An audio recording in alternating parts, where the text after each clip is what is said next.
We start with breaking news this afternoon. The National Weather Service confirmed 2 tornadoes hit mid-Missouri yesterday. Good afternoon, everyone. I'm Evie Allen. And I'm Taylor Freeman. Thank you so much for joining us here today. Here's what we know at this hour. The Weather Service says an EF-1 tornado briefly touched down in Columbia. And that tornado caused damage in several areas, including the city of Columbia's material recovery facility. In Callaway County, the National Weather Service confirmed an EF-2 tornado hit the New Bloomfield area, and it caused damage to several structures there. Within the last hour, Columbia's city manager signed a declaration of emergency following yesterday's storms. And this afternoon, we have team coverage across mid-Missouri covering the cleanup process. So let's bring in First Alert weathercaster now, Micah Stevens. So Micah, what can you tell us about the paths of those tornadoes? Yeah, so it's looking like we have 2 confirmed tornadoes across central Missouri. One of those will be across northern portions of Columbia. The exact path of that is still being worked out by the National Weather Service. They surveyed that tornado earlier, and they are working on putting in those data points. And so once we get those data points, we'll have that full path for you, likely at 6. If not, we'll have that for you by 10. The other tornado that we saw was off into portions of Callaway County. A little bit closer look at that was near Guthrie, started just south of Guthrie and produced EF-2 damage right as it crossed Interstate or County Road 362. Then it continued to work its way off towards the north. That was only on the ground for 5 minutes, did produce EF-2 damage, and was about 3 miles that it was spent on the ground. Our current conditions right now, not dealing with any of that severe weather out there. Lots of sunshine, 68 degrees is where we're at in Columbia. As we head through the rest of the evening hours, we're looking at temperatures cooling into the 50s. I'll have a full detailed look at the forecast coming up. All right, thank you, Micah. KOMU 8's Beth Carlson traveled to Guthrie outside New Bloomfield, where she spoke with a family who experienced the storm firsthand. I'm standing in Guthrie outside New Bloomfield in what used to be a family's home. I spoke to that family today who says they don't want to be on camera after the past 24 hours have been nothing, if not overwhelming. I'm going to take a step inside the house now so you can see some of the damage that we're dealing with. Right here, where there used to be a family room and kitchen, completely demolished, and looking above us, you'll see the roof has been completely torn and blown over in all of that storm. I'm going to keep coming inside the house now as I show you all of this damage that you can see. Personal belongings spread everywhere. I spoke to the family who told me that there were belongings as far as a mile away.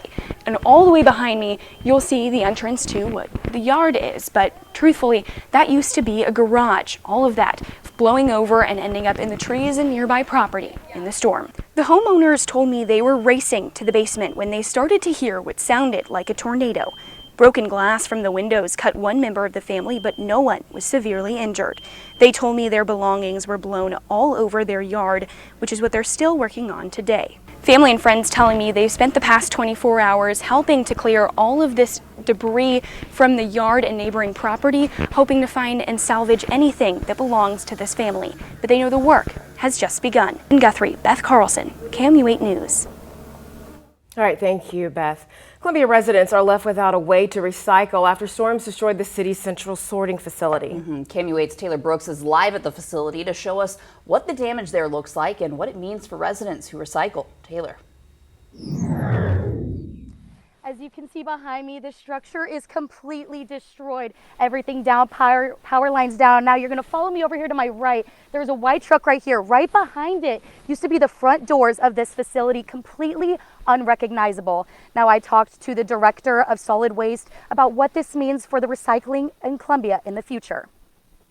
Columbia's material recovery facility is where all the city's recyclables go, but not anymore. Only remnants are left after storms tore through here Sunday night. And you can see some of the bales of material. Power lines are down, recyclables are all over the ground, and debris is everywhere. Metal is about 80 feet long. Those wires are about 40 feet in the air. The city is without a working facility. That means workers cannot collect recycling from homes and drop-off locations. Residents will have to change how they dispose of waste. And we're asking people to put their recycling in with their normal trash. As the city weighs its options. Taking our trucks directly to them or having the recyclables here and then shipping it to other places. Building a new facility is no short-term goal. It's not something like a normal construction that you might say could be done in 12 to 18 months. We're looking at maybe 24 to 36 months. The city says current employees should not worry and they'll be moved to other positions. Getting a new facility back online is obviously a long undertaking, so we will look at other opportunities for them within the city. It is undetermined what exactly will be done short term, but the city officials I spoke with say they are trying to find the best solution for residents, commercial clients, and everyone affected. Live in Columbia, Taylor Brooks, KOMU 8 News. All right, thanks, Taylor. Crews from the National Weather Service were also in Boone County today, surveying damage from storms that came through after 5 o'clock. The NWS analyzes radar data alongside damage reports to determine where they think a tornado might have touched down. KOMU 8's Abigail Klinkerman is live in North Columbia, where some people are still without power. Abigail.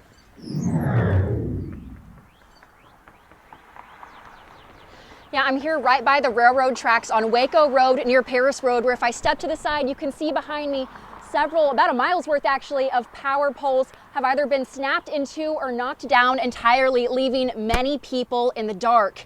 The National Weather Service confirmed today that an EF-1 tornado actually touched down in parts of Columbia and could be responsible for some of the damage in this area. Now, the National Weather Service said they know that it's a tornado depending on how the direction of the damage is falling. If debris is pointing in 2 different directions, that's a textbook sign that a tornado actually touched down. Straight line winds typically knocks debris down in one direction without carrying it very far away at all. A meteorologist from the Weather Service says anybody who has damage should report it immediately for the surveying process. The surveying process starts today, but it takes days, weeks, sometimes months to finalize, and any new information is very helpful. So any information they can provide about damage, when it occurred, and pictures would be fantastic.